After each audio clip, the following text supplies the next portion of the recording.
ஒரு நல்ல காரியம் ஆரம்பிக்கிறதுக்கு முன்னாடியும் தெய்வ வழிபாடுகள் தொடங்குறதுக்கு முன்னாடி நம்ம வீட்டில் சாமி கும்பிட்டாலும் சரி, கோவிலுக்கு போய் சாமி கும்பிட்டாலும் சரி, நம்ம எடுத்த உடனே செய்கிற ஒரே செயல் விளக்கு போடுறது மட்டும்தான். அந்த விளக்கு போடுறதுலையே 1000 விஷயங்கள் இருக்குது.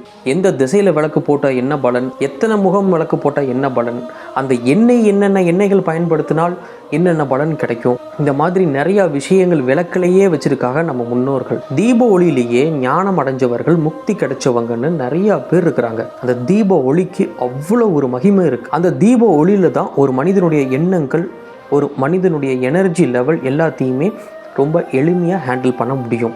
அதனால தான் எல்லாருமே விளக்கை அதிகமாக பயன்படுத்திக்கிட்டு வர்றாங்க. வீட்டிலையும் சரி, கோவில்கள்லையும் சரி.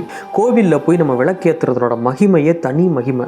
அந்த கோவிலில் நம்ம ஏற்றுற விளக்குகள், எலுமிச்சம்பழம் விளக்கு போடுவாங்க, பூசணிக்காய் விளக்கு போடுவாங்க, தேங்காய் விளக்கு போடுவாங்க. ஆனால் எண்ணெய் தீபத்தில், நம்ம சாதாரண மண் தீபத்தில் ஏற்றுற எண்ணெய்க்கே அவ்வளோ விஷயங்கள் அடங்கி இருக்குது. நீங்கள் அந்த விளக்கு ஏற்றும் பொழுது அந்த எண்ணெயை ஊற்றி அந்த திரியை வச்சு அந்த விளக்கு ஏற்றும் பொழுது அந்த எண்ணெய் சூடாகி அந்த எண்ணெயில் இருக்கிற தன்மைகள் அந்த வீடு முழுக்க, அந்த ரூமாக இருந்தால் ரூமு, கோவிலியாக இருந்தால் கோவில் முழுக்க அது அப்படியே பரவும் பொழுது அதனோட வாசம், அதனோட தன்மை நம்ம உடம்புக்குள்ளே போகும் பொழுது நம்ம உடலில் மாற்றங்கள் ஏற்படும்.